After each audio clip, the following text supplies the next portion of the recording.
Good afternoon, everyone. My name is Chris Buckley, and I am part of the I-405 Improvement Project Community Outreach Team. Thank you for joining us today to discuss upcoming activities at the Springdale Street Bridge. I'm here with Nikki Wright, and we'll be providing a brief update on the project, and then we'll focus on the Springdale Bridge. First, a little housekeeping. Nikki? Hi, thanks, Chris. Hi, everyone. Here are a few things to keep in mind for the meeting. After the presentation, we'll have a Q&A session where participants will have the opportunity to ask questions. If you wish to ask a question during the Q&A portion, please click on Q&A, not the chat, but Q&A, and type your question and then click send. For those joining us by phone, please dial *9 from your phone to virtually raise your hand, and we'll call on the caller using the last 4 digits of the phone number. And then the caller, you'll hear a message that is saying to turn on to ask the question, and you can press *6 to unmute yourself. So we also have some resources for you, including the project fact sheet, our bridge map and fast facts, the Springdale Bridge FAQ, our Express Lanes FAQ, and the Express Lanes access map. We've also included the detour map for the upcoming closure of the bridge in that as well. We will link all these documents in the chat, and you can download them anytime during the presentation. We'll also be sharing a link to sign up for our project alerts, and you can sign up for the project-wide alerts or bridge-specific alerts. We'll be conducting a few instant polls during the presentation, so please participate in those when you see them pop up, and we'll be sending out an electronic survey after the meeting. We'd really appreciate your feedback. We'd also like to acknowledge some additional team members who are working in the background to keep the webinar running smoothly. They are Joey Fernandez, Asia Stanzel, Jessica Stock, and Anna Finlay. They'll be managing questions, doing research with some of the members of our technical team, and communicating with the audience via the chat box. In addition, we'd like to introduce Gia Lee, who will assist with the Vietnamese translation. Gia? Hello, xin chào quý vị. Tôi tên là Gia Lý, thông dịch viên tiếng Việt trực tiếp trong buổi họp khu phố hôm nay. Bài thuyết trình này sẽ được thực hiện bằng tiếng Anh. Nếu quý vị có bất kỳ câu hỏi nào, tôi có thể dịch ngay lập tức. Nếu quý vị muốn thảo luận riêng tư, vui lòng đánh máy cung cấp thông tin quý vị trong hộp trò chuyện là chat box, và tôi sẽ liên lạc trực tiếp với quý vị sau. Sau cuộc họp này, quý vị cũng có thể gọi đến đường dây điện thoại tiếng Việt ở số 1888 662 6569. Nikki? Thank you.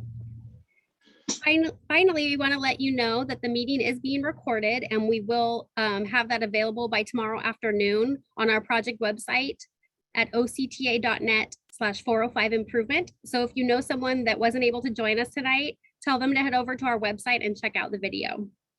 So let's do our first poll. If you would please take a moment in the poll section, participate for us. We'd like to know how you found out about this webinar.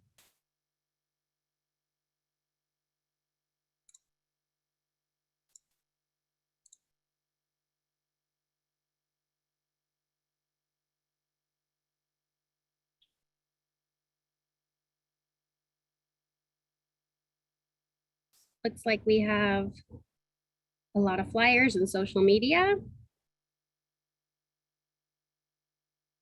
We're seeing the answers coming in real time here.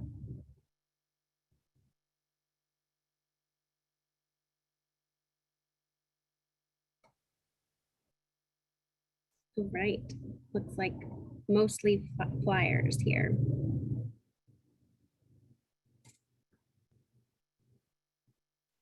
Okay, thank you so much.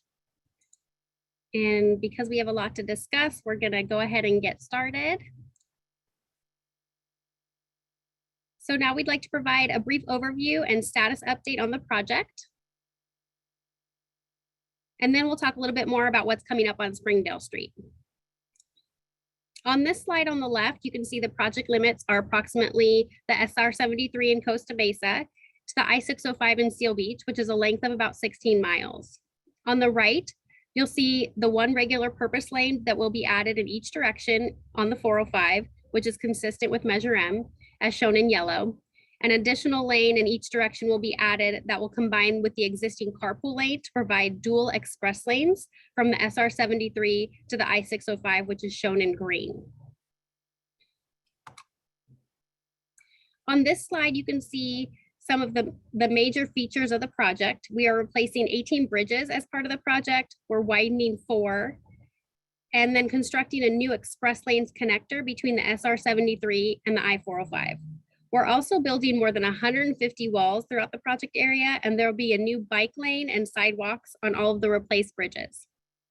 The overall cost of the project is approximately $2.08 billion. And next, Chris is going to provide a brief update on overall construction activities. Thanks, Nikki. Appreciate that. Yes, so we are very excited to share that the project is about 60% complete. There are more than 1,000 workers involved in the project each day. The next several slides will show construction progress out on the project. On this slide in particular, you can see 3 of the bridges that are complete and open to traffic. Slater is shown on the left, Bouchard Street is in the upper right, and McFadden Avenue is in the lower right. Next slide. On this one, it shows the completed Talbert Bridge on the left and the Magnolia Bridge on the right. Magnolia was the first 2-phase bridge on the project to fully open to traffic. That's similar to Westminster Bridge and Balsa Chica Bridge, both 2-phase bridges. Next slide. So in this slide, the photo on the left shows the reconstruction of the Heil pedestrian overcrossing. This new overcrossing will be complete and open to pedestrians later this year. And the photo on the right shows reconstruction of the Edinger Bridge, which is anticipated to be open to traffic around the end of the year. Once the Edinger Bridge is done, we will begin reconstruction of the Newland Bridge. Next slide. So this slide shows a photo on the left of construction near Westminster Boulevard. What you see here is how the concrete we drive on is reinforced with steel. The second phase of the Westminster Bridge is anticipated to be completed in spring 2022. The photo on the right shows the Edwards Street Bridge, which is nearing the end of construction and is anticipated to open the night of September 22nd. That will be prior to the closure of the Springdale Bridge. So September 22nd is the date that we anticipate Edwards to open. There are a few remaining activities that will take place after the bridge opens. That includes installing some fencing along the eastbound Edwards and installing the permanent handrails along the concrete barriers of the bridge. Both of those activities may require intermittent lane reductions and sidewalk closures.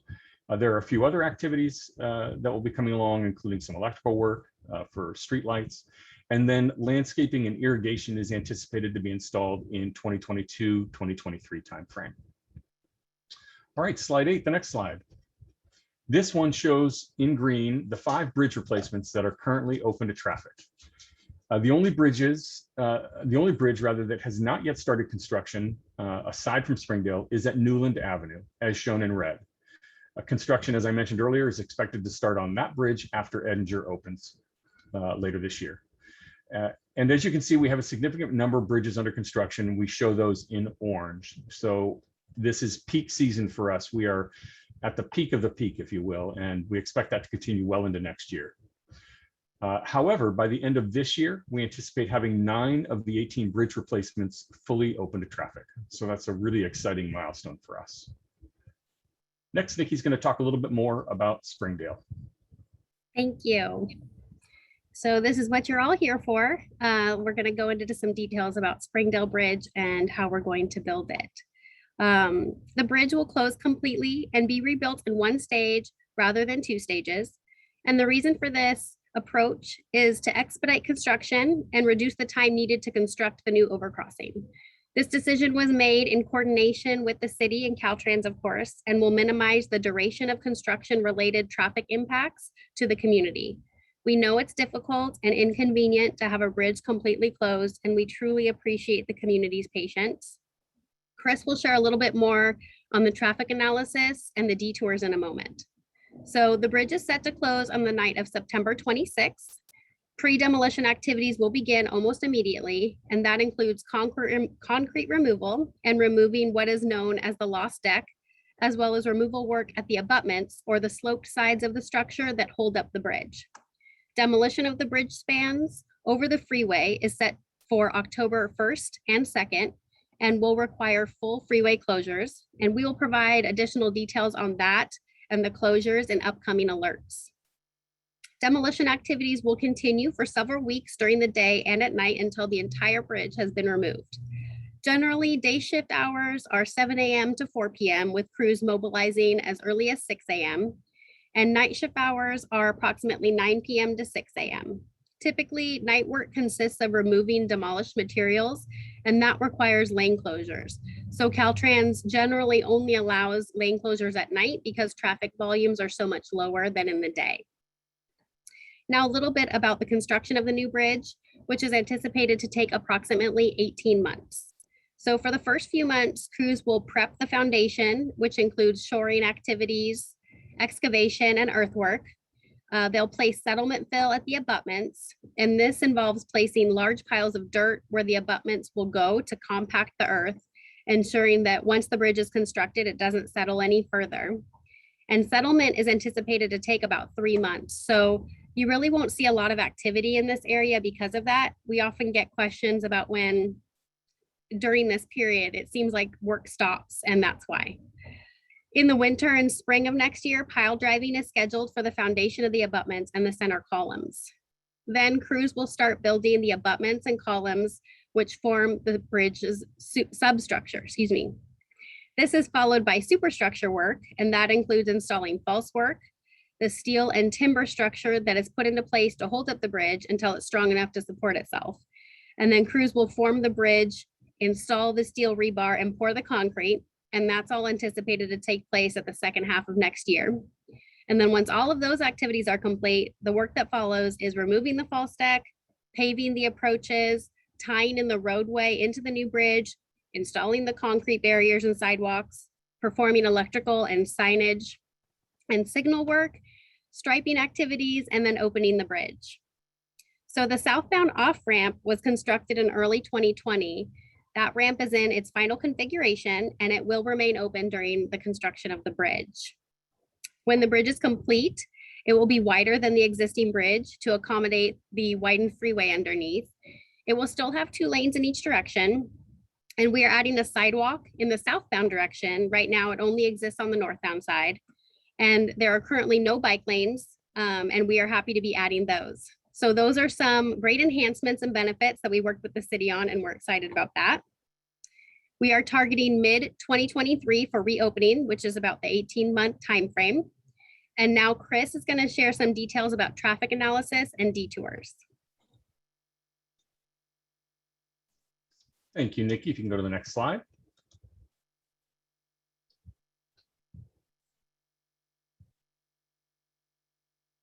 There we go. Terrific. I appreciate that. So this slide shows the detours to get around the Springdale Bridge closure. We've included a link to this detour map in the chat, so you should be able to download it from there.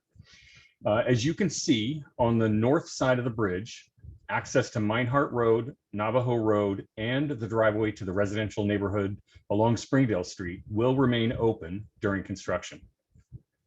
On the south side of the bridge, access to Westminster Boulevard, commercial driveways, and the southbound I-405 off-ramp will remain open during construction. So the traffic analysis evaluated existing conditions and available capacities of the roadway used for the detour route. It looked at assumed detour volumes and trip distribution. And essentially what we're talking about here is, I'll get my tools out.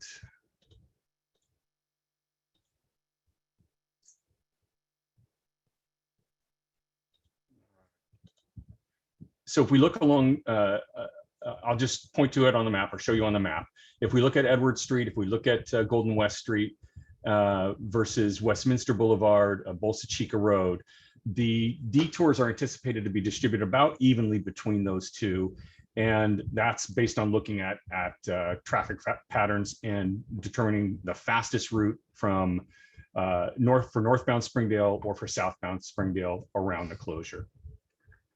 And it looked, it showed that the routes can handle, the traffic analysis showed that the routes can handle the detour traffic, though of course service isn't going to be perfect. In addition, mitigating cut-through traffic on residential streets north of the bridge was evaluated. So measures taken there include the installation of portable changeable message signs. They've been placed right now, and they have the latest information about the bridge closure date. In addition, there will be signs that will be going up, road closed to through traffic signs, and they'll be placed at residential streets to reduce southbound traffic from cutting through from Springdale to Edwards and Westminster Boulevard. And similar signs will be placed a little bit further to the east at residential streets to reduce southbound traffic from cutting through from Golden West Street to Edwards. So we're trying to cover a wide area there. Also, signal timing and configuration will be adjusted at several major intersections to ensure traffic flow is the best it can be along the detour routes. And the contractor is required to monitor and evaluate traffic at these major intersections and make any necessary adjustments in coordination with the cities to mitigate any issues that come up. Meanwhile, we at OCTA have our own team out there that will be monitoring the situation along with the city. And we are prepared and coordinating with the city to implement additional measures regarding cut-through traffic if needed. So the detour routes for northbound and southbound Springdale add about 1.5 to 1.8 miles in travel distance for motorists. And that's expected to add a maximum of 4 minutes to trip times. For pedestrian and bicyclists who will be detouring along Navajo, Heil, Milton, Willow, and Westminster, the added travel distance is just over half a mile. And that's going to add about 13 minutes of travel time for pedestrians and about 5 minutes for cyclists. One other factor to keep in mind, the Balsa Bridge is anticipated to be fully open later this year, and the Westminster Bridge is expected to be fully open next spring. The bridges will be in their ultimate configurations with 8 lanes on the Balsa Bridge and 5 lanes on the Westminster Bridge. Though detour routes won't change, the bridge openings are expected to alleviate some of the congestion resulting from the Springdale closure. And the last item I'd like to mention is that our team is working closely with the school district and local schools to determine if student shuttles are needed, similar to how we did with the Edwards closure. We will continue that coordination throughout the remainder of the project. So next slide, please. Thank you. Now I'd like to talk a little bit about our outreach strategies. As you can see from this slide, we connect with the community in a variety of ways, both in print and electronically. For major activities like bridge demolition and pile driving, we canvass flyers to addresses within about a half mile of the bridge. And for those that live near the bridge, we recently canvassed a postcard inviting residents to sign up for our database. Hopefully you received it, but if not, we'll put the link in the chat to sign up right now. And we want to be able to share information with you quickly and efficiently and send you the email updates when we have new information on construction activities and schedule. We also send out regular updates by email, and we put regular updates out on social media. And you can find closure and detour information on our interactive map at octa.net/405map. That same information is also available on the navigation app Waze. And while we like in-person discussions for major updates like this, we will be continuing to conduct these meetings, as well as all other meetings, virtually for the time being. The next slide. So if you have a specific question or concern, please call our project helplines or email us at 405project@octa.net. If we don't have the answer for you right there, we work with our technical colleagues, colleagues on the technical team, I should say, to get the answers for you. Now we've got another poll we'd like you to take. Just please take a moment and answer for us. What is the best way for you to get construction updates?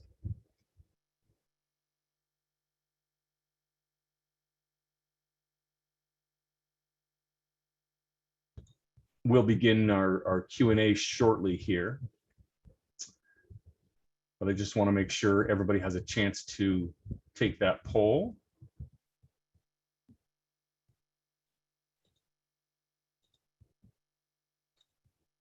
we go.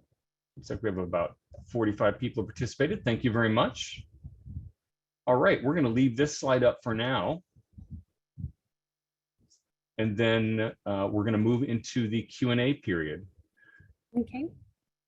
I think we're also going to bring Gia on for a moment, right? Yes, that's what I was going to say. Thank you. Thank you. Gia, if you wouldn't mind coming back on. Hello. Hi. Hi. Nếu xin nhắc quý vị xin nhắc lại rằng tôi vẫn ở đây nếu quý vị có cần thông dịch hay có những cái câu hỏi thắc mắc gì. Thank you. All right, thank you. And we do have some questions, and we will put those up right now. Let's see. From Andrew. Hi, Andrew. We know that you attend a lot of our meetings. Thanks for joining us again today. Is the Springdale off-ramp northbound, will it have a traffic signal? So I don't believe there is a ramp for northbound Springdale. If you mean the southbound ramp, that's in its final configuration right now. And Chris, can you confirm if it has a traffic signal at that intersection? Yes, it will be signalized. Okay. All right. Thank you. Next question from Mr. Root. Thanks for joining us. It looks like the Springdale Bridge will be similar to McFadden in that it has a turn on the bridge. The McFadden Bridge went well beyond the advertised construction length. Will Springdale possibly suffer the same delays? The digital sign indicates closure is 1 year. So we can go ahead and have that updated on the sign. It is well, let me jump in there and say the sign has been updated, Mr. Root.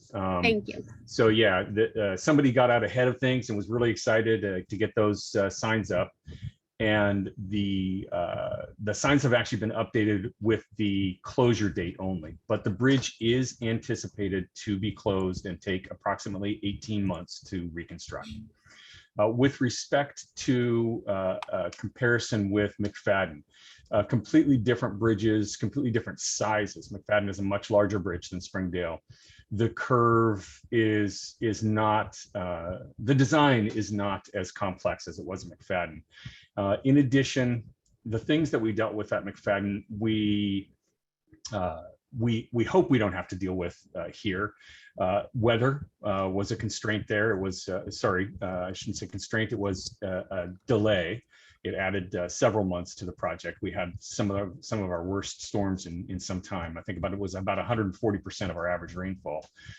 And then we also had a very small area in terms of the right of way around the bridge, which took a lot of work to make sure that the actual designed bridge fit properly, was constructed rather properly, and everything was done there. So with that, and then there were a couple of utility issues that occurred. But no, we do not anticipate the same sort of situation. Another note about McFadden, we had, that was done very early in our project with our team not having, the outreach team that is, not having a lot of understanding of all the aspects that take place during construction. We have a much better view of that 3 years on now. So, we're much better prepared with understanding the complexities of construction, and that's why we think 18 months is approximately 18 months is the time frame we're talking about. Hope that helps. Thanks, Chris. Sure. Beth had a question. Thanks for joining us. Isn't Bolsa Chica ramp closed? Southbound on ramp. So the on ramp is open, but the off ramp is closed until approximately December. So hopefully that answered your question there. And if it seems like we're taking a little time in between questions, and we're taking them in order as they come, so thank you for your patience. We will get to all of the questions, but we're having our team members respond in the background in the chat, if you've noticed. And so we're giving them a little bit of time to do that as well.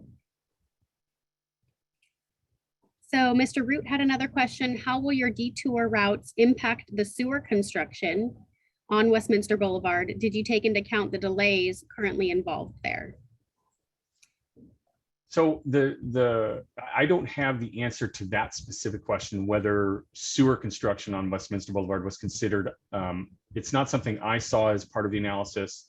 What the analysis looks at is the most direct detour routes to get around the closure, what the traffic is on those, and what the impacts will be when detoured traffic is put on those routes.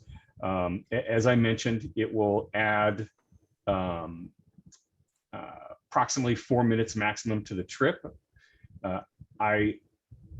What we can do with respect to the sewer work and that construction is find out, we coordinate with Orange County Sanitation District.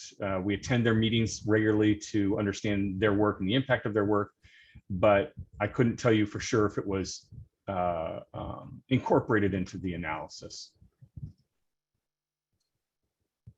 And I've gone through that area. I know that they had some lanes closed and it was a little bit of a mess in the intersection there. And I think they've moved out of the intersection, if I'm not mistaken, but again, we can double check like Chris said, and they've finished a lot of work on that long stretch of Westminster. Yeah, the definitely Navy. Between Steel Beach and Yeah. Balsa Chica, they finished most of their work. So Yeah. All right. Lewis, Mr. Burke, are you going to open Golden West 405 northbound soon to alleviate traffic? if that's about the ramp, that ramp is open. So if we're talking about the northbound loop on ramp to northbound Golden West to northbound 405, that ramp is open. Maybe if you could clarify for us if you're talking about the ramp or the bridge itself, let us know. All right. Noel has a question. A message sign on Balsa Chica Road is getting new drains. Did this information figure into your detour there? I don't know if Mr. Katz is talking about a city project. We will ask our colleagues at the city about that. But the analysis is done on traffic flow, current conditions, right? And essentially what they're looking at is, what is the traffic out there now? When we close Springdale, how will that traffic, what is the most direct route, as I mentioned, for that traffic to get around the closure, right? And about half the traffic will go to the west and about half the traffic will go to the east is what's anticipated, roughly. And they're looking at that, we always are coordinating with other agencies. So if there is a project that the city of Westminster has, or if there is a project that OCSD has, the sanitation district has, we're constantly coordinating with them in terms of our detours and trying to minimize the impacts to the greatest extent possible. But the approved detours, the analysis shows they can accommodate the traffic coming off of Springdale that would normally take Springdale. It is not going to be perfect. It's not going to be the best level of service out there by any stretch of the imagination, but it's not going to be impossible. And it will take a couple of weeks for folks to really get their bearings. And what we find is after about 2 weeks or so, people have found the route that works best for them to get around the closure and things smooth out. I think it's important to note too that the Balsa Chica Bridge at the end of this year, it'll be fully open, right? So we'll have 8 lanes on that bridge. That's really going to help a lot with traffic. Westminster Boulevard coming up not much later than that, sometime in spring of next year. So that's also going to help alleviate the traffic. And again, I know cut through traffic is a big concern. We are absolutely focused heavily on that. We knew that was going to be an issue potentially with the full closure of this bridge. And we are monitoring things, we'll monitor things closely, and we will coordinate with the city on any additional mitigation measures as needed. Thank you. And then just got a message from the technical team in the background. Yes, the project is coordinating very closely with OCSD, Orange County Sanitation District, on their sewage project. So was taken into consideration. And Sean had the next question: what day of the end of the year will Edinger Avenue open to traffic? I don't believe we have a specific day at this point. And Chris mentioned, going back through my notes here,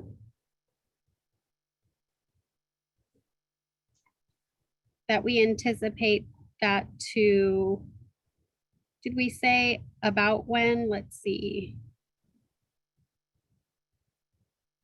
Later this year. So I mean, yeah, we're in middle of September, so within the next couple months. Yeah, we don't have an exact date on bridge openings, on any bridge openings, until we get pretty close, right? Because there are always things that come up. So, you know, we're the contractor and OCTA and Caltrans have coordinated on the opening of Edwards, for example, and we're pretty confident about that, which is why we provided that date.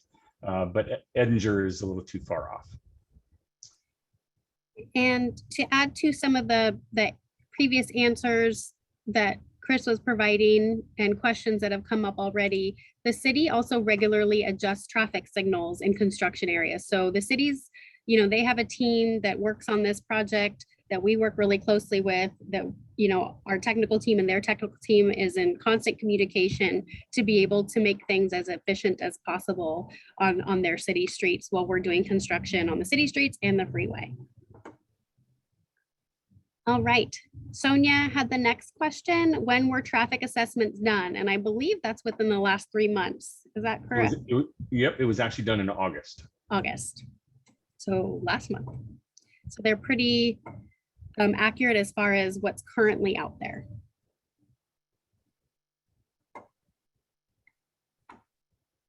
All right, just reading some information I'm getting on the back end here. And Gary had the next question. The detour map appears to show Melanie Lane as a route between Garden Grove Boulevard and Springdale. Is that true? Yes, so yes, that is true. And that is to, let me move this out of the way so I can see that detour map there. Yeah, that is to guide residential folks, right? So if you live in this area, it's because we don't want the majority of motorists who typically would use Springdale to pass through, we don't want them traveling down Springdale. So that's why you see the map set up this way. But you can access the residential neighborhoods through Melanie Lane there as well, right? So it's to help mitigate cut through traffic. All right. And let's see, the next question or comment is from Sean. It says, any ramp closer? I'm not sure. Let me go back to see what Sean had before. Could it maybe be ramp closure? Maybe. Any ramp closure? Oh, for Edinger, maybe, Sean? Any ramp closures at Edinger? I think that might be. Do we have any? We can try to have the technical team research that on the back end and get back to you. All right. And Roger had the next question. It seems irresponsible to start Springdale before Westminster Bridge is done. So we do have Edwards opening up, which is going to be a great detour. And then Westminster isn't, you know, it is a couple months away from opening. But that will, as Chris mentioned, really alleviate some of the congestion that, you know, may occur because of the Springdale closure. So we know that's going to be kind of inconvenient though. So we do understand that. Yeah, you know, I again understand the statement as well. We really have an obligation to complete this project on time, and rebuilding 18 bridges, replacing 18 bridges is a Herculean task. You know, paving miles and miles and miles of new roadway, all the utilities that are involved. If we wait to start Springdale, that actually will end up pushing us out past our anticipated end date for the project, which we don't want to do. So it is a more efficient approach. It is a schedule mitigation approach, right? It keeps us on track, on schedule. And the analysis showed that the detour roadways can handle that additional traffic. Again, it's not going to be perfect. And, you know, when you're living in the area like you, like you are and having to deal with this, we know it's frustrating. Turning it into one stage cuts the time down, so we have less time in construction as well. And so we're going to get it done earlier and faster than we would have normally. So I totally appreciate the sentiment, and we really need your patience during this period. We want to get out of your hair as quickly as possible. Springdale is the last bridge in Westminster, so you can expect us to be gone within about 18 months. Okay, next question is from Eric. Will motorists that live near the skating rink be able to use the side streets adjacent to the bridge closure instead of driving to Edwards or Balsa Chica? Yeah, I think, Eric, if you're talking about, you're saying people who live near the skating rink live in the area, right? Using those streets will be fine.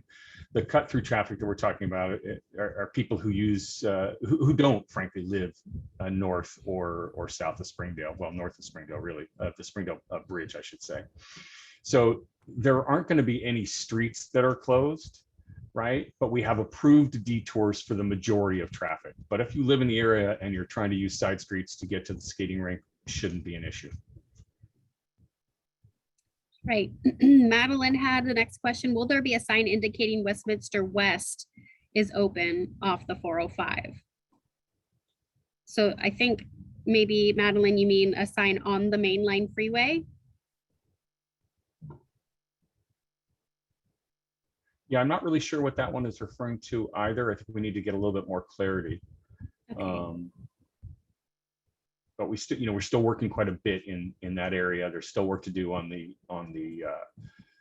off ramp. I think the loop off ramp. There's still work to do on both sides. Frankly, of course, the southbound side too. But okay, so if you could clarify, Madeline, that would be great. And then I think our second poll didn't work, so we're going to throw up our second poll real quick again. If you'd please participate. It's how would you like to receive construction updates? Well, we work on a few of the other questions here. Thank you so much. We appreciate gathering this information from you. It looks like most people are saying email. We're seeing the results come in live here. Thank you.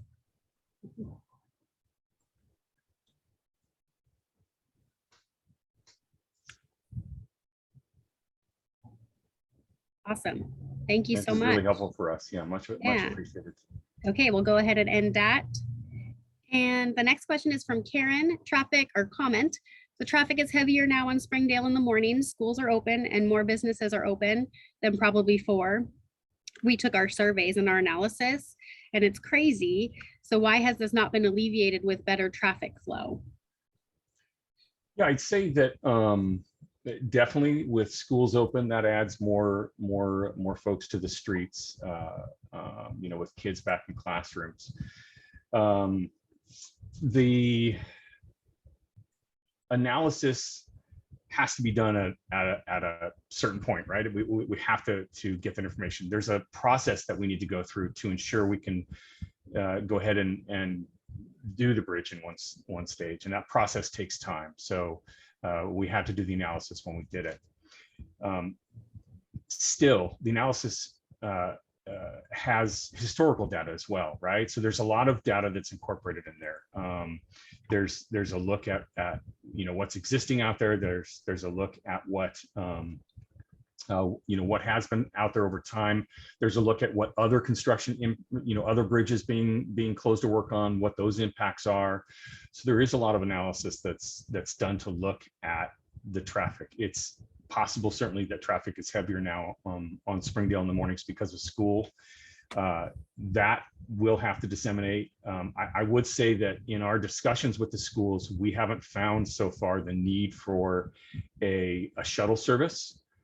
So I don't know how much of that traffic is school traffic going across the bridge. But I also think it's important to note that we don't just analyze and then make a decision and then leave it at that, right? That's a point in time. And if the traffic situation has changed or continues to change out there, we're monitoring that. The contractor has a team, OCTA has a team, and the city has a team, all monitoring the issue with cameras, with counts, with physically being out there. And we will make the adjustments that need to be made to keep that traffic flow moving and try to get it moving better than it is. But I don't want to sugarcoat that at all. It's not going to be easy. It just isn't. We're trying to keep traffic flowing in the middle of building a $2 billion widening project, and it is not easy to do. And you do suffer the brunt of that if you're living close to that area. And I wish we could make it easier. The best we can do is get out of your hair as quickly as possible, and thus bring Springdale down to one stage, and changing it to a year and a half for construction is the best way we think to do that. And from our technical team in the background, just to add to that, there will be more flexibility to mitigate the traffic once Springdale closes, as southbound traffic is detoured. So no more southbound traffic on Springdale, if that makes sense. All right. Yeah, that'll help basically the south side and vice versa, I guess is what we're saying. Mm-hmm. The next question is from Jonathan. For the neighboring schools, where there'll be police presence to help with traffic, or at least making sure the drivers are respecting the road and watching out for kids, since the detour is right on Finley Elementary. So we actually have our city partner on the background, and in helping us, with information as the meeting is going on. Westminster Police will be on hand to discourage speeding and other violations. And I think that's kind of regarding the cut through traffic area off of Navajo and Meinhardt, but overall performing saturated police enforcement. So our representative has heard this now, and thank you for mentioning that, asking that, and hopefully if we hear from them here on the back end, I'd be happy to share, what their response is. But it sounds like overall there will be more police enforcement in this area to ensure safety for everyone. And going back to the Edinger, I think it was Sean that asked the question about Edinger, and then the ramp, southbound 405 on-ramp from Edinger has already been closed, and permanent concrete and pavement has been constructed already. So if that was your question about Edinger and the ramps, hopefully And that helps. That ramp's back open, right? I believe so. Yeah. All right. That bridge is getting closer and closer. Yes. And again, thank you for your patience. We have a lot of questions, so we're getting through them in order as they come in. So hang in there with us. Thank you so much. Next question is from Cindy. How will traffic be handled on Willow Lane? It's not a through street and the traffic has already been horrible. Many people driving down and making U-turns. Yeah, I think, and I'm almost certain that's Cindy's asking about Willow Lane north of Westminster Boulevard. And what I think we'll ask the team to do is take note of this, bring it back to our maintenance of traffic team, and see if there's any way we can address this. Maybe it's possible that we can put up a sign saying, no through traffic, similarly to what we're doing in the area north of the Springdale Bridge. So we'll take a look at that. I'm sorry to hear that it's been horrible, but we do rely on the public sometimes to help us understand what's happening out there. We're obviously driving the project ourselves. The maintenance of traffic team is driving the project, but we don't see everything. So we appreciate you telling us this, and we'll do our best to try to mitigate that. Yeah, I know it's a dead end there. I've been on Milton Willow Lane to Milton several times. So. All right, Desiree has the next question. Will the 405 southbound Springdale exit light have better differentiation of where the traffic stops to allow southbound Springdale traffic through? The 405 exit traffic overbleeds into the street, causing extra traffic and several near-miss accidents. Yeah, that's a great question. That is a very complicated, sort of tricky set of intersections there, because you've got the off-ramp, right? At southbound Springdale. then you've got Springdale and Westminster right there. So it is complicated. I think that is a question that we need our technical team to respond to. I don't know what the plans are specifically for those two intersections, but yes, there will be, it is something that is being looked at. So hopefully we can get some feedback, and then we'll go from there. All right, I'll keep an eye out for that feedback, and we'll move on to the next question. In the meantime, from Vicky, will there be additional signage on Springdale near Navajo to show the bridge will be closed? Yeah, so there is an entire plan, maintenance of traffic plan, a detour plan that includes a signage throughout the area. And the answer to your question is yes, there will be signage. I don't know exactly the location of every sign, but there is quite a bit of it. And in addition to standard signage about the bridge closure, we'll be telling people using signage that this is, they can't cut through, basically, that this is not a, this route is closed to through traffic. So that is the proposal. We're trying to show motorists you can't get through here. That's the idea. All right, and Karen had a question: how is 18 months considered expedited? So 18 months for a one-stage bridge is expected, depending on the design of the bridge, how complicated it is, the length. But a two-stage bridge is about 18 to 24 months, and that's what it was going to be originally in the proposed project, where we would close one half at a time, just like Westminster, and switch traffic over to the new side once they've rebuilt it, and demo the other side, and then so on and so forth. So that could take up to 24 months. So I would add to that, Nikki, just to say that a lot of times it's more than 24 months. And we have several instances of bridges that are two-stage bridges that are well beyond the 2-year period. So 18 months is definitely expedited when it comes to construction of a bridge. If we did Springdale in 2, it would take at least 24 months.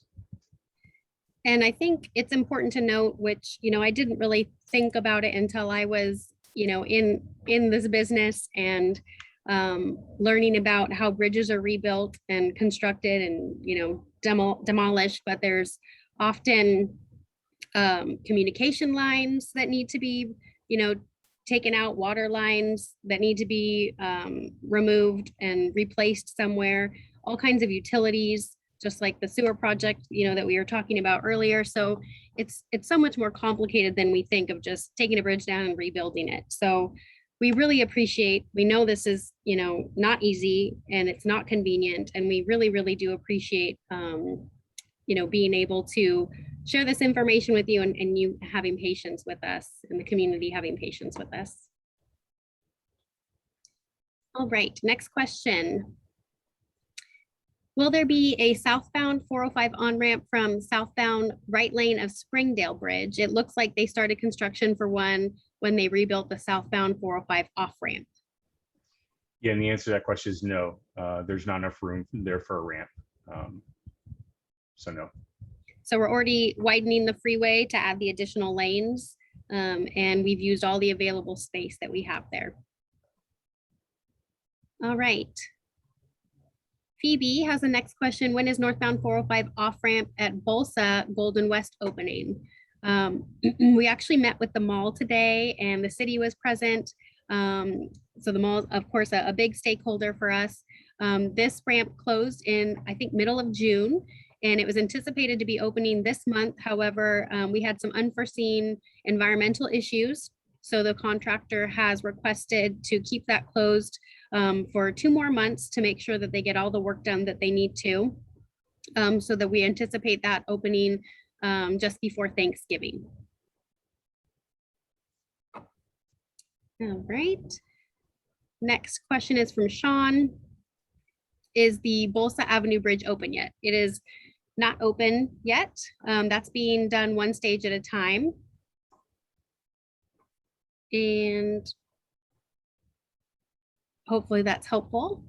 And so yeah, I would say it is open, right? Because we're doing it as a two-stage bridge, which allows us to keep it open to traffic. So the first half of the bridge, the new bridge has been opened. They're working on the second half, and we anticipate, actually, I'll check on the anticipated opening date for that as well, and get back to you on that one. Yes, sorry for the confusion. Thank you. Okay, a little bit of info from the background team. There will be updated signal timing implemented as part of the closure for the bridge. And the city will look into refreshing markings to ensure clear visibility of limit lines, lanes, and crosswalks. So hopefully that is helpful as we construct the new bridge. Thank you. All right. Next question from Damien. Westminster Sewer Project combined with the Westminster Bridge construction has created a traffic nightmare at Springdale. What are the solutions in your opinion? In addition, we have tremendous drive-through traffic in our neighborhood with people looking for a shortcut. Yeah, so what I would ask you to do, Damien, is send us an email. Let us know, where you live, and we'll ask our team to take a look at it. We'll ask the maintenance of traffic team to take a look at it. I don't know, obviously, if it's south of the bridge, it will be a little bit different, and I presume it's south of the bridge. It'll be a little bit different now since we are closing Springdale, so that may be a little bit of relief, actually. But if you're having people drive through your neighborhood looking for a shortcut, maybe that's something we can assist with. So just shoot us an email at 405project@octa.net, and we will look into that for you. And before we move on, I wanted to step back to a previous question that we had regarding the Springdale off-ramp intersection and then the Westminster and Springdale intersection. I'd like the technical team to help us out there with what that is actually going to look like. It'd be good to talk about how you get on the freeway there from, is there, obviously the on-ramp there is at Westminster Boulevard. I want to know what adjustments are going to happen there. I'm trying to think if looking at our detour map here, but if we could just get a little bit of clarity about what's going to happen when you get off at Springdale, and what about people who want to get onto the southbound freeway. I think they're still going to be, frankly, turning left onto eastbound on the Westminster Boulevard and entering the freeway that way. But I just want to be sure. And I'm referring also to the question where somebody asked if there was going to be a stop sign instead of a signal, which I think is the way it was before. Okay. So I want to make sure we've got that correct. I believe I said signal, and I'm not as certain now. So. Okay. From Mr. Root, will all on and off ramps be open at Westminster Boulevard interchange? I'm guessing you mean when the bridge opens. Yeah, I think when the bridge opens, yeah. Right now, we're still dealing with the southbound loop off ramp being closed. I believe all other ramps are currently open.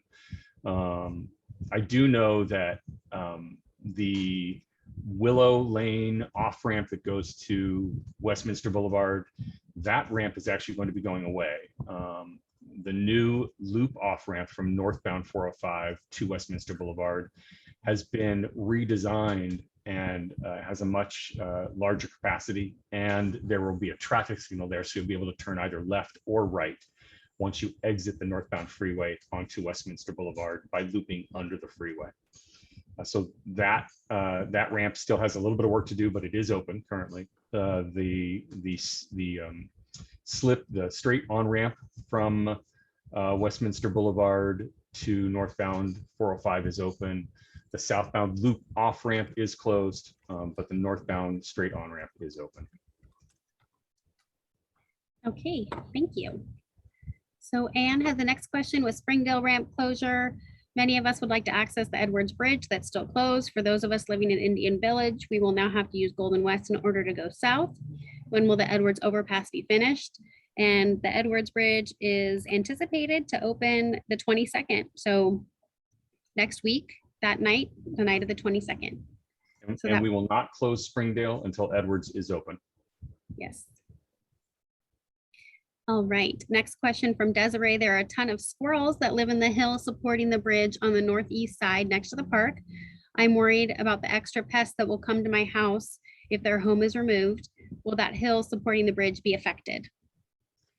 Yes, that hill supporting the bridge will be affected as part of this work. The contractor and OCT and the city are all, and Caltrans, well aware of those squirrels and that issue. And there are discussions on how to manage it. But we are aware and as concerned as you are about the extra pests that may come into your house. So. All right. You know, that's one of those questions that we need to team get an answer to for the community and that we can include in a follow-up. What we like to do is if there are any questions that come up that we aren't able to answer during the meeting, we like to follow up with anybody who has subscribed to the meeting, signed up for the meeting. We email them back with information about those questions that we couldn't answer. In addition, I think this is a question in particular that we will add to our FAQ, which we make available on our website. I think we do, right? Our FAQs are on our website for each of the bridges. I don't think they are on the website, but we have them in the documents and a link in the chat right now. Yeah, I'm just thinking if we update the FAQ, I really think this sure. is a question that other people might be interested Yeah. in. So we'll figure out a way to make sure that you get an answer and that we get the answer out to the community as well. Yeah, we were thinking about not only, like Chris said, providing the answers to the questions that we needed more research on, but maybe some of the frequently asked questions that came through the chat because of the meeting. Perfect. Yes. All right. And again, thank you. We have quite a few questions. We're taking them in order as they come in, and we're trying to go through them as quickly as possible. Let's see. Karen has the next question. I see them jamming on Edwards Bridge to get it opened. Why couldn't they that speed been earlier? I noticed it not being worked on for a long time, and it wasn't when it was being settled. So we don't have an answer to your question, Karen. What we do know is that we are often told about anomalies that come up, situations that occur that might delay something on construction. It doesn't have to be the settlement period where they aren't working on something. It could be a design issue that comes up. It could be a utility issue. There are any number of things that might stop construction on a particular bridge. But I know they did everything as expeditiously as possible, given whatever circumstances were encountered. So lucky for us, it's opening up in just a few days. So pretty exciting. All right, and just some technical team information. I'm not sure who asked, but for the good of the group, the temporary condition that's out there for the southbound off-ramp at Springdale will be made permanent and will remain signalized. I got it right. Yay. All right. The next question is from Jeff. Will Edward Street northbound after the bridge, which is near the park, turns from 2 lanes into 1 lane? Will the street be enlarged to 2 lanes up to Westminster Boulevard? Yeah, that's a great question. I believe that's a city question. That's outside of the scope of our project. As Nikki mentioned earlier, we do have somebody from the city a partner who is in the background, and we will ask that question. It may not be something we have an answer to right away, though, but we will try to get back to you as the conversation goes on this evening. All right. And Andrew has the next question. When will the Brooker Stage 1 bridge be open? Nikki, do you have that? If not, I have that information. Okay, I don't have it up handy. Thank you. I got a lot of screens going here. Yeah, let me just pull this up. Thank you. All right. So we got some information from our city partner in the background. Thank you. The lane drop will remain in place. So that means it won't open up to 2 lanes. Great. Okay, we're gonna move on. And that's because, sorry, let me back up. That's because the private property There's some right-of-way issues there. Private property conflicts north of Edwards Bridge. So that's the reason why from the city's perspective. And for Andrew's question about the first phase of Brookhurst, it looks like that's going to be early next year. All right. That is a very complex bridge. And trying to keep traffic moving through there is so important and critical because of the hospital. Yes. Okay, Jonathan, will there be police presence on Edward Street to help for the schools for the part of the detour? I think, Jonathan, that might have been the question that you asked earlier. There will be police enforcement per our city partner in the background here. And if our city partner has any additional information on more police enforcement, I'll wait to get that. All right. Lewis, thank you. We're just getting to some of the questions that were coming in a few minutes ago. We asked for clarification. So Lewis was referencing the Golden West 405 northbound off ramp. Yeah, that's Balsa Golden West off ramp. The one that you talked about with and mentioned your discussion with them all earlier. So another couple of months is what's anticipated there. All right. And Andrew, does the Edinger and Beach have a new traffic signal? For the ramps, maybe if you could clarify which ramps you're asking about, that would be helpful. Or are you talking about Andrew's question about Edinger and Beach having a new traffic signal? Yes. So where Edinger comes to Beach Boulevard, I think that's a question for our technical team to see if that I believe there has been some work done there. Or may be coming. So we'll have to ask. At the intersection of Edinger and Beach, will there be new traffic signals? Okay. Matthew has the next question. I like this. Why don't you use the precast girders on all the bridges? It was much faster, just like we did on Bolsa Chica Bridge. So if you look at this closure map, this detour map that we have, it sort of tells you what's going on here. You look at Bolsa Chica up in the upper, it's one of the detours.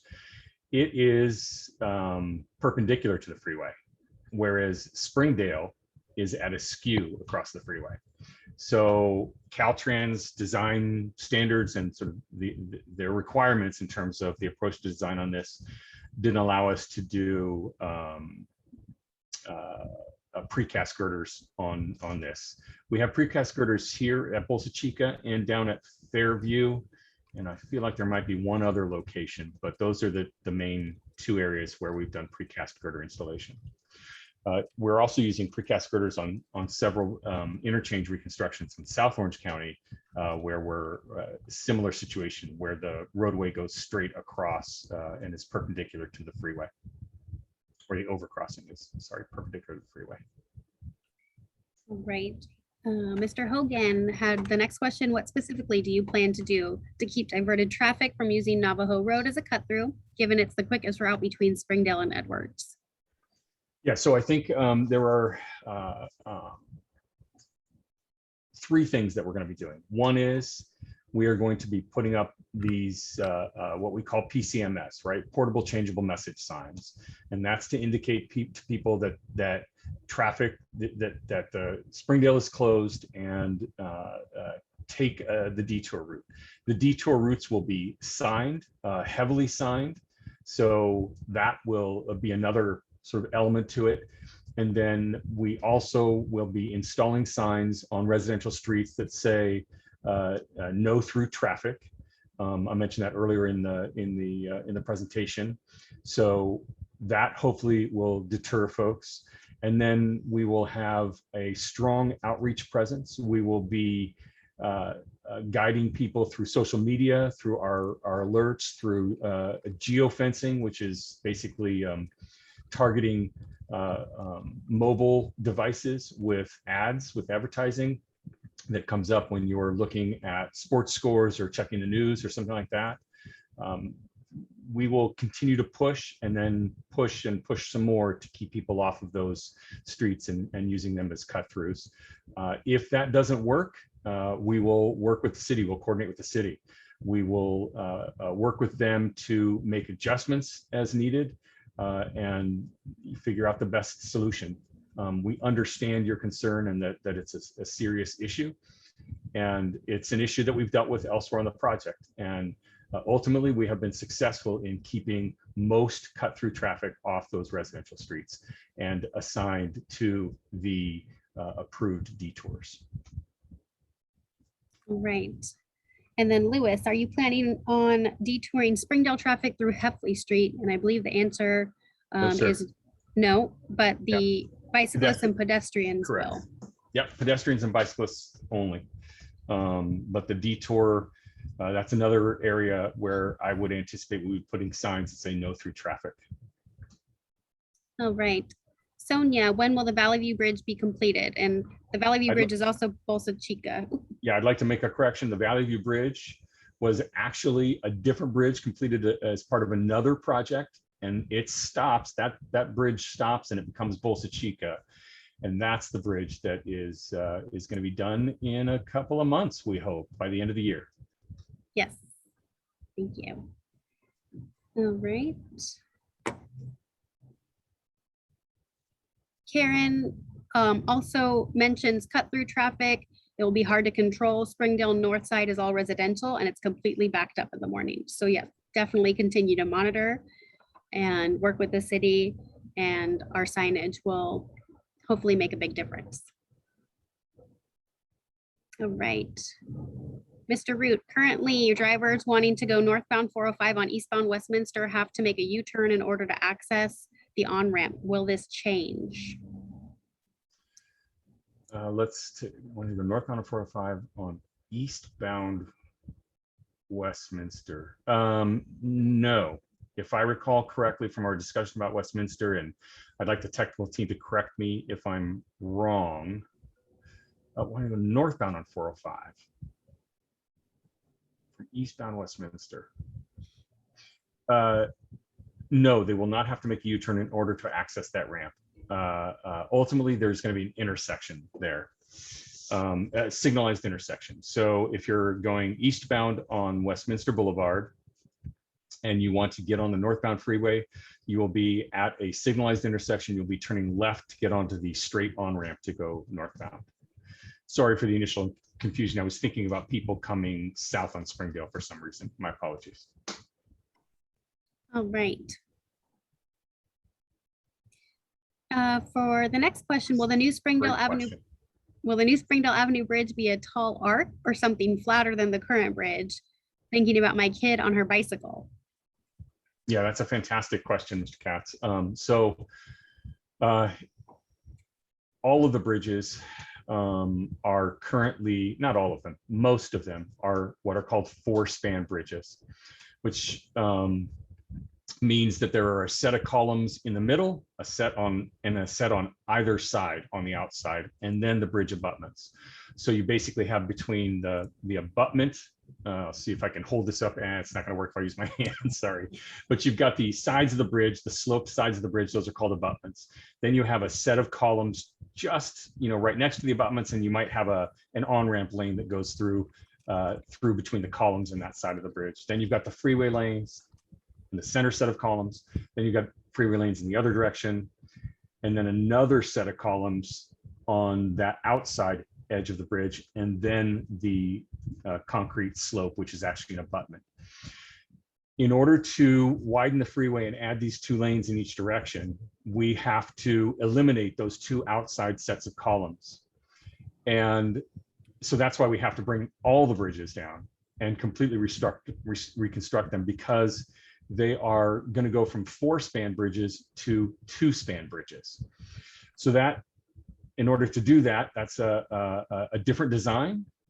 The bridges actually have to be higher and longer, and they are wider in many cases to accommodate the ultimate configuration that they are meant to be. There's something called the master plan of arterial highways, and that indicates how wide streets are supposed to be, what types of streets they're supposed to be, and it also applies to bridges. Well, it doesn't apply to bridges, but if you've got approaches to these bridges, you want to make sure that you're matching their ultimate configuration. So you're going to have wider, longer, and higher bridges.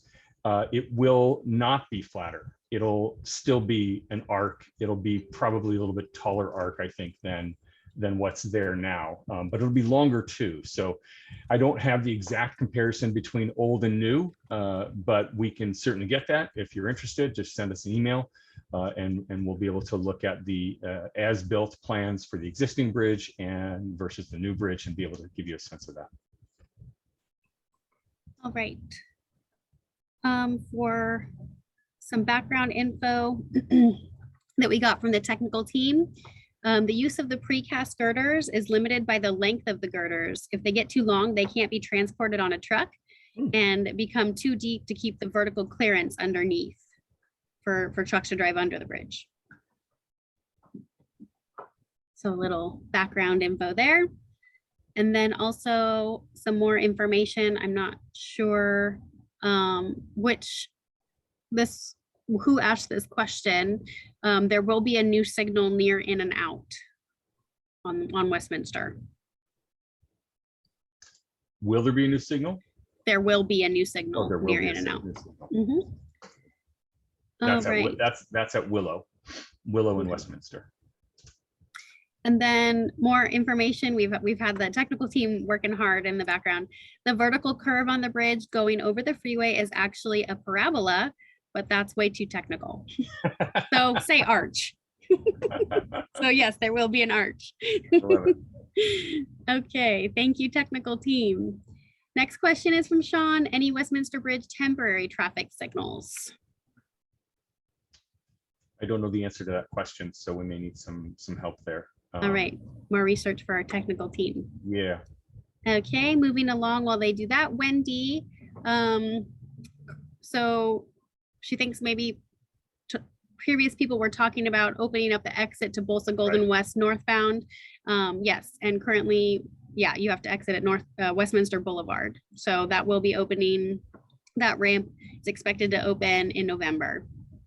And that'll take some pressure off too. That's a very, very good point. And Matthew, who had the precast girder question, why don't they remove the wood scaffolding and black plastic sheet on the outside of the bridges that are done? That's a great question. I've wondered that myself. That's a good question for our technical team. Okay. All right, next question or comment. So just a comment about, I think this is good for the group to hear. You know, traffic analysis being done in August is maybe perhaps not as accurate because the school district just now went back. So traffic is now heavier. Yeah, I think totally concur and get that. And again, we'll continue to monitor the situation and make whatever adjustments need to be made to make those detours as efficient as possible for motorists. All right. And Sean had a question. Any lane increases when we close the Springdale Street Bridge? I'm not really sure what that question is referring to. Maybe Sean, you could clarify just a little bit for us. Lane increases, where, what location? Thank you. All right. Next question from Sonia. Since the assessment was done in August, Westminster School District began in September and Garden Grove began in mid-August. Traffic patterns have changed due to school traffic. Will there be another assessment done?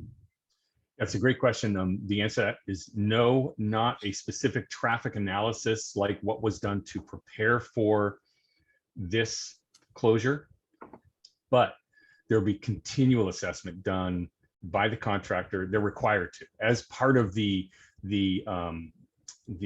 analysis itself. There's a requirement in there that they continue assessment. They have to continue monitoring, evaluating, and then mitigating. And we will do that. OCTA will be out there looking at the situation and be talking to the contractor about those mitigations. The contractor has to be out there doing the same thing and coming up with its ideas about mitigations. And the city is out there as well. And all three of us coordinate, all three entities coordinate on this to continually assess it. And I have to say, more than any other city, Westminster has your back. They are worried, so not worried, but really focused on helping residents get through this project, get through the congestion, and looking for ways to help things get better, and really making sure to hold the contractor and OCTA accountable in this effort. Right. Just some more information from the team in the background. There are no temporary signals in Westminster. However, all signals that are touched by the project will be upgraded to the latest standards. New equipment at all intersections will be in place. All right. And then the traffic analysis used pre-COVID numbers. It was a worst case scenario. Pedestrian and bike volumes were collected recently to prepare for the detours. So additional information was included in there. That's great. And our technical team members are thinking about, I think this was Matthew's comment about the wood and the plastic on the bridges still. I believe the wood on the outside of the completed bridges is the one just on the top. It remains in place until the concrete barriers are constructed. Then they are removed. So hopefully that answers your question. All right, Irene had the next one. And that's okay, we did answer it, but we're happy to answer it again. How long is Springdale Bridge going to be down? And it's approximately 18 months.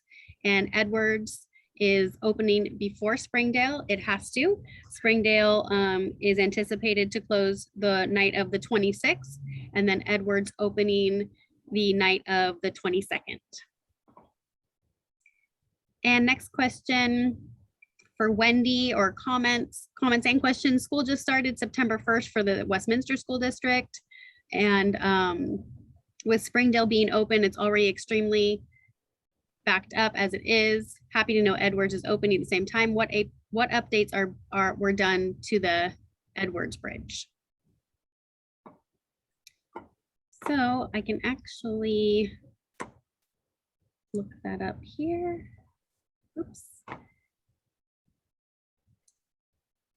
Okay, we do have our bridge map and fast facts that we are putting in the chat if we haven't already, and it's on our website.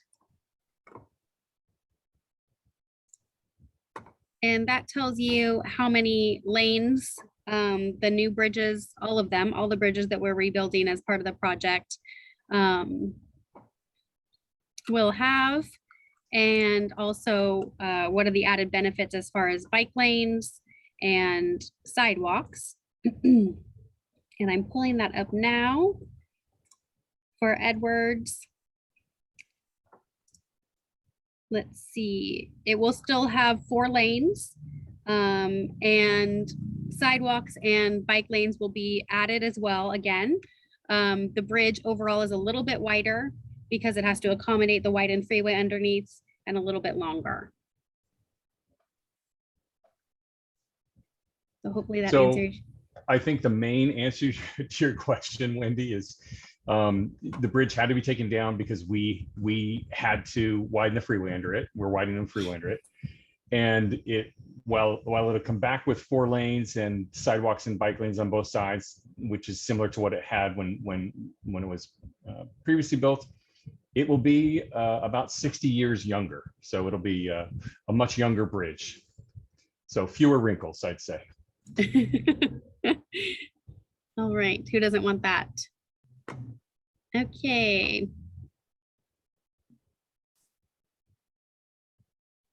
And Mr. Root has the next question or comment. There's lack of signage to indicate there is a westbound off-ramp for Westminster. Drivers going westbound are still taking first off-ramp and turning left at the in and out. Yeah, we'll take that back to the construction team and to the contractor and see if there's something that we can do to improve the signage there, so people know that they can take that loop off ramp instead of having to take the Willow Street off ramp. Yeah, it does get backed up at in and out. That's one of my favorite spots to stop on the job, and it all depends on the time of day though. So appreciate that information, and we'll take that to the team. Yes, thank you.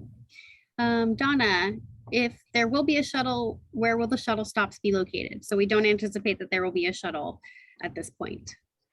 And we wouldn't determine stops until we were certain there needed to be a shuttle, and then we coordinate with the shuttle service and the schools to determine the locations for those.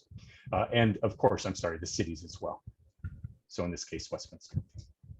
All right, and some more information from our technical team regarding some of the other answers and questions we've already received. We leave up the black plastic wood scaffold so we can still work on issues on the outside of the bridge, like the bridge barrier, fencing, concrete repairs, etc. So they do that to do some remaining work that needs to be done.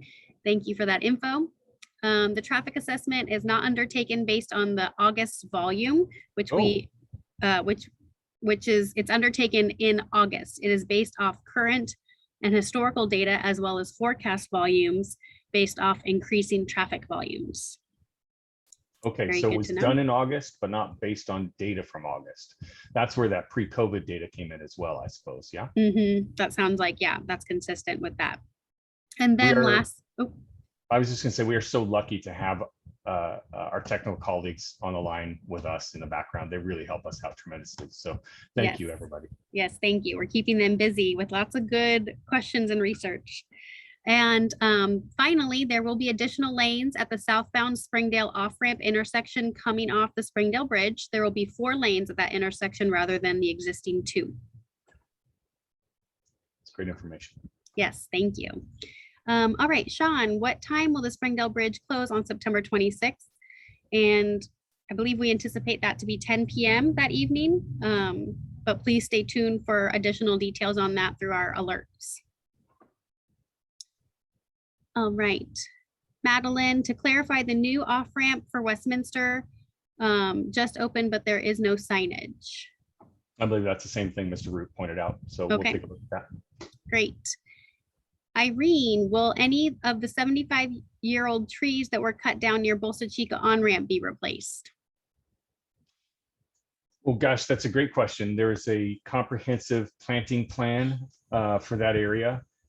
Yes, it was a tremendous loss of trees, foliage, and in that area. And I think you're talking about, if I'm thinking about Balsa Chica, it's going to be like the south of the bridge itself in that little, it was a Caltrans right-of-way area, but it wasn't maintained really. It was just stuff that had grown there for, as you point out, 75 years.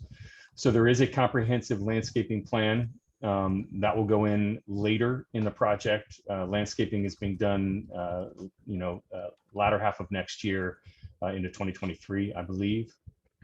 And there is a combination. We're adding as many trees back as we can. The plan was discussed in great detail with the residents who live near there, and who had similar questions. And everything's all set, but it's going to be some time before we plant things. Typically, we do not plant mature trees. You really can't do that and expect them to grow well. So, but we can do trees that are a little bit more than just saplings, right? So there's a mix of trees, both in terms of age and size going in there, along with a lot of shrubs, ground cover, things like that. All of this has to be approved by Caltrans, of course, because they ultimately will be maintaining it. So it has to meet their requirements with respect to drought tolerance, color palette, things like that. There are a lot of things that the landscape design team at Caltrans has oversight on. Thank you for that question. It will be replaced. It won't be tall trees, though. It'll take another 75 years for those to grow again. All right, and then we had a question. Sorry, I think it was just answered. Let me just check the name. I'm sorry, not sure. There's too many questions for me to go through. Not sure who asked, but yes, there will be bike lanes. I know that it asked about bike lanes on Edwards. There will be bike lanes again on both northbound and southbound side, and sidewalks. Yeah, so thank you. Sonia, thank you. And the question was what improvements, right? And basically we're replacing what was there, making it better. And it's a newer bridge, wider, longer, and higher. No wrinkles. And no wrinkles. And no correct. wrinkles. Will the neighborhood roads, this is from Mike, will the neighborhood roads repair get attention due to the overwhelming road use when this is over? Yeah, the answer to that question is yes. There is, I think one of our technical colleagues will advise us on the name, but there is a pavement mitigation agreement, and the cities are compensated for work that needs to be done as a result of the impact of construction on local streets. I believe I'm accurate in saying that, but please correct me if I'm wrong. Technical team friends, thank you. All right, and thanks again, everyone, for your patience. We're getting to the questions. We're making a good dent. There's a lot of questions. We're trying to address them as quickly as possible and in order as they come. So Tim had the next question. The flyers for the meeting were not distributed on the east end of Navajo. Can you ensure the entire community will receive all flyers in the future? And I think, yes, absolutely. I think that must have been a mistake because we definitely had hundreds, if not thousands. We can double check how many distributed to a wide radius, and it should have been included. So apologies. I'm going to jump in on this one too, Nikki. We have a very rigorous process, Mr. Hogan, for our outreach. We develop we of course have an overarching communications plan that we use as a guide on the various issues that we need to, various activities, closures, detours, right? And it gives us a guide as to how we approach things. In addition, for every major activity like this, the closure of Springdale, the demolition, we develop a mini communications plan with timing associated with it. These plans are developed well in advance of the major activity, whatever it is. And it includes canvassing flyers in most cases. As I mentioned, we like to do that for bridge demolition, bridge closure, and pile driving is another example. You'll receive a flyer when that happens. I think we may have another flyer coming out soon about the closure of Springdale itself. We hope you receive that. If you don't, please let us know. But we work with a very reputable company that has been canvassing flyers for us for the duration of the project. They help us out on other projects as well. And they are very attentive to getting that job done, even so much as oftentimes taking photos, to spot check to make sure to provide basically evidence that they have delivered them. So we will check back with them about whether some reason that end of Navajo was missed. You've mentioned that you didn't receive a flyer. It'd be good to hear if there were several, others, dozens of others who didn't receive a flyer as well. So let us know, send us an email if you didn't, and we will check into it. All right, next question. I live off of Meinhardt and I'm concerned about the demo and the construction noise. What times will construction be done? So that is, we have general working hours. A lot of the demolition that is done is at night. And when it's done at night, it's because we need lane closures to remove the demolished materials. And Caltrans or full freeway closures in some cases. Sure. Yes. Thank you. Full freeway closures. And Caltrans, only allows lane closures to be done at night because traffic volumes are lower.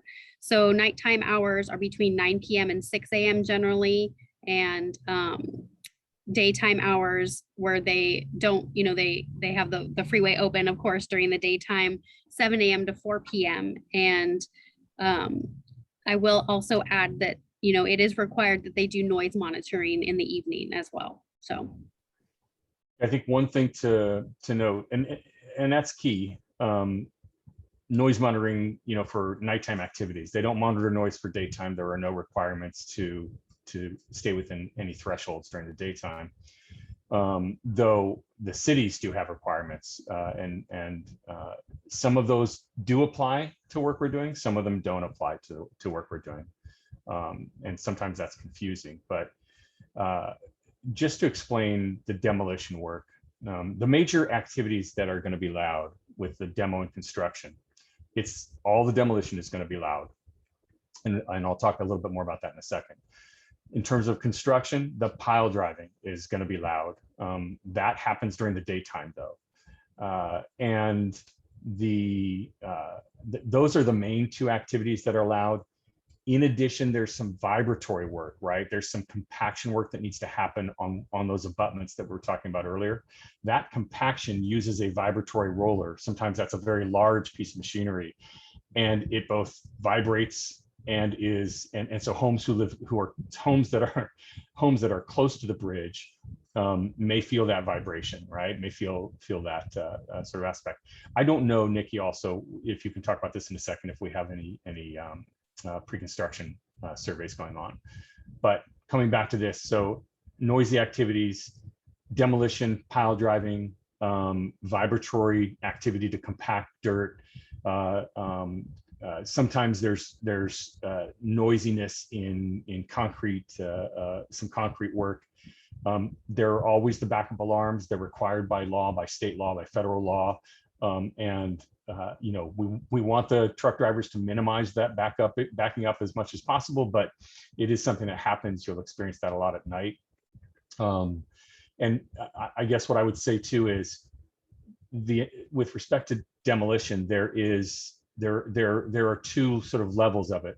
One is that first demolition where they take the bridge spans down over the freeway. I talked about 4 bridge spans earlier, and they knock those down over the course of a couple of nights. They actually may need more than the 2 nights that are currently scheduled. We'll keep the community updated about that if that is necessary. But that work is very loud. It's basically pneumatic hammers on the end of excavators pounding away at concrete. The concrete drops to the freeway below. The freeway is padded with about 2, 3, 4 feet of dirt, so the concrete drops onto dirt pad. Then there's cutting away at the old rebar that's in the old bridge. That also gets kind of noisy sometimes with that clattering. All that material has to be picked up, loaded into trucks. That's loud and taken away. Once the major demolition work is done, there's still oftentimes left over the columns, which are known as bents. And those columns have caps or bent caps on them. That has to be demoed. Sometimes they can't do that in the time allotted. So they come back later and do that. If they can do it under lane closures, they will, but that's also going to be at night. So that's additional nights of demolition. They're also demolishing those old abutments, the sides of the bridge. And don't forget, they have 3 sets of columns to demolish. They have to demolish, you know, any concrete barrier that is built up in there, and they have to just remove everything from the old bridge. So the demolition is ongoing for several weeks. You know, one thing that we do try to help people out with is we have an option, a policy with regard to temporary lodging. If you've just had it and you want to get out of your house for a couple of nights, the most we have the authority to give is 1 night or 2 nights. We can help out with that. We typically don't offer this proactively, but one of the things I've noticed is that most people don't really want to take advantage of it, but if they've sort of reached the end of their rope, if you will, I just want people to know that that's an option that you have. So just send us an email and let us know, and we'll help out to the best of our ability.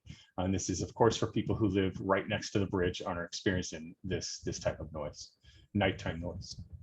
I hope that helps. I know it was a long-winded answer, but I really wanted to make sure you're aware that we know this is a serious concern, and we want to be there to help as much as we can. All right, Lori's question, will there be temporary speed bumps on Iroquois? People speed through our street. So I believe that's a question for the city. I'm not sure if our city partners are still with us on the back end. So if we hear from them. Yeah, hopefully we do. I can tell you if there aren't speed bumps now, there won't be speed bumps before we start our project, and even temporary speed bumps. The city usually has to take that up through their public works department, and in my experience, that always goes to a city council vote. And again, I won't speak for the city in this case, but you won't see anything before we start doing our work. All right, next question is from Vicky. Similar question, will there be more enforcement on Navajo from Springdale to Edwards as traffic is going faster than 25 miles per hour speed limit? We've mentioned this a few times, yes. There will be extra enforcement because of the Springdale closure, and because the city and we are aware that there is potential for people to cut through that neighborhood, and we want to obviously not encourage people to do that. And oh, we got an answer from about the speed bumps. Thank you to our project partners in the background with the city. EMS, so emergency service providers, discourage speed bumps. All right, let's see. Did I not see a question from Mr. Hogan about artist rendering? Yeah, it's coming up.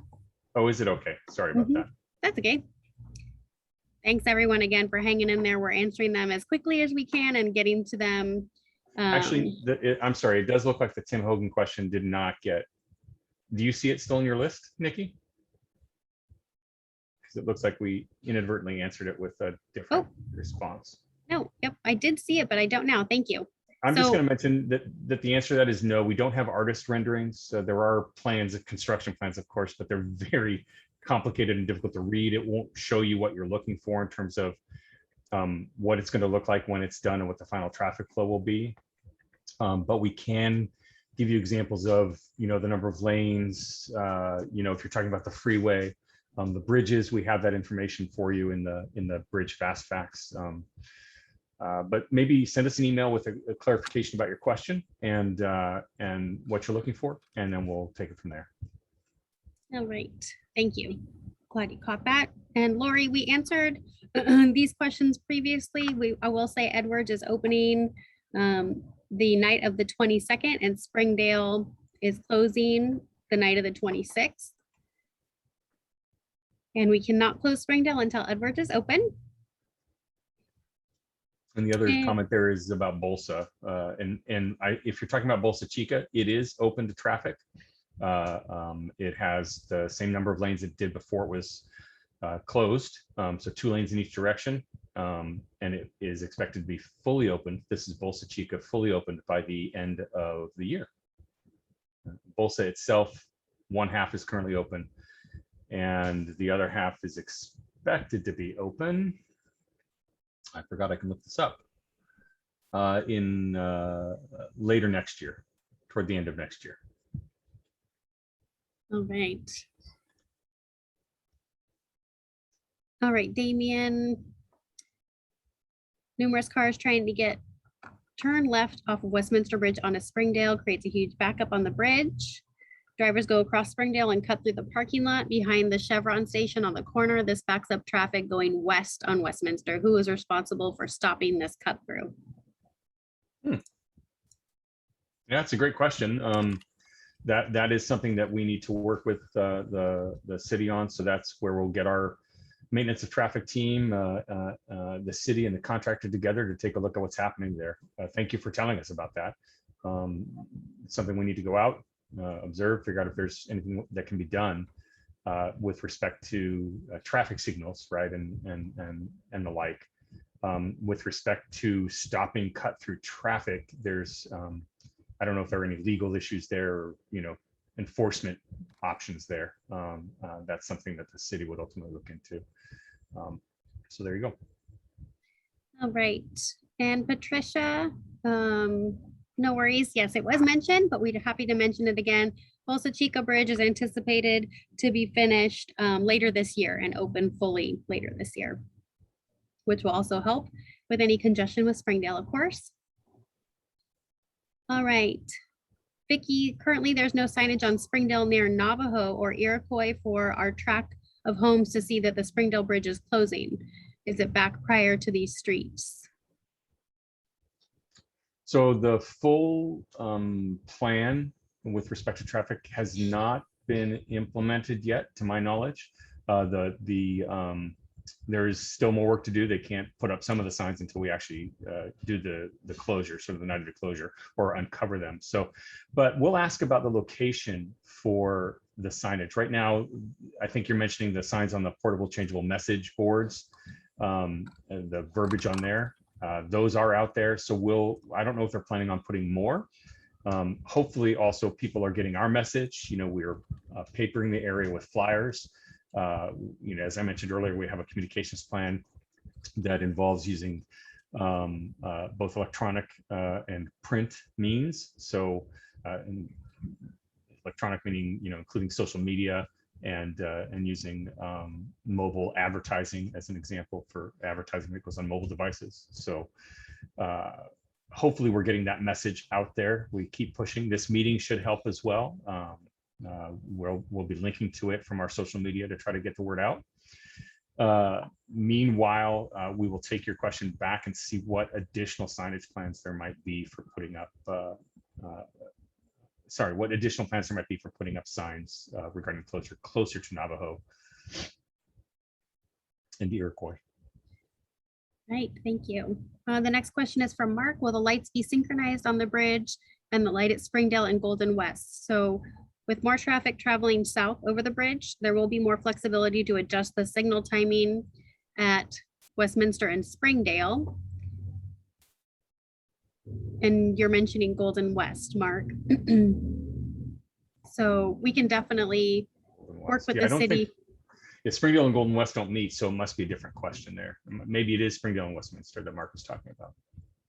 Yeah, so any signal synchronization is definitely possible, and we have our maintenance of traffic team in the city is always monitoring that, and we will continue to do that. So thank you.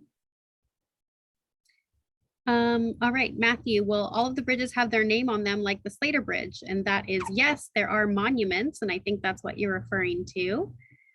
Have some information here. Yes, there will be monuments. We worked with the city on all of the bridges, whether they were on the one side of the bridge or the other or both. We worked with the cities to design those monuments with the names. All right, Sean, when will the Warner Avenue Bridge open to traffic? That is mid 2023. Awesome, thank you. All right. And Sean had another question because we closed the Springdale Street Bridge. There are 3 left lanes and 2 right lanes before Westminster, 2 right. Okay, I'm not sure, Sean, what your question is. Do you understand, Chris? No, I think we'll go to the next one. I think he's asking about the Newland Street Bridge. I think he was looking for clarification, but when will the Newland Street Bridge be closed? That will happen after the Edinger Bridge is completed, which is anticipated to be toward the end of the year. All right, and Sean had another question about demolition for Springdale. We anticipate 2 nights of demolition where we'll require full freeway closures, and then demolition will continue probably for a few weeks during the day and with lane reductions possibly at night. And then we will notify the community, of course, of any changes to that through our alerts. So stay tuned. Right. Yeah. The effort is going to be to try to get the bridge spans, the majority of the bridge demolished in 2 nights. But if they can't do that, they've got another weekend that they'll work on the following weekend that they anticipate working on. Not anticipate, that they have as a backup, I should say. Their hope is to be completed in 1 weekend, October 1st and October 2nd. All right. And Brett, will the Indian Village Park or Margiel Rice Park be redone as part of the project? There is some work there as part of the project. I don't have the details on that. Maybe the technical team does. But I believe there is going to be some effort there. All right. So we'll check with the team and try to get back to you while we're still in the meeting here. Yes. And Dan, will the 405 express lanes go back to limited ingress and egress once project is over, or will there be unlimited access as it is now? So right now, the HOV lane, you can get in and out at any time when it's safe, of course, but when we have the express lanes in place, you will only be able to get in and out at certain points. And we can put the link to our express lanes map that shows where those points are in our chat. It's also available on our website. And of course, it's at each end of the project. And then I believe there's 2 along the express lanes route, and there will be adequate signage on when you need to merge out of them in order to get to your exit. Thank you, Dan, for asking. All right. Just see here. Thank you for your patience.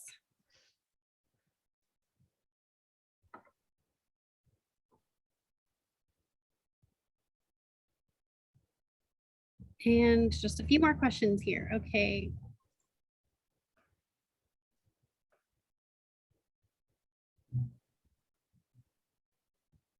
Irene is asking about when will the northbound 405 Valley View off-ramp open to more than one lane? The single lane K-rail with only one sign at the mouth of the ramp is terrible traffic hazard, especially at night. Is that that's the Balsa Chica? Talking about Melanie here? Yeah, her second question.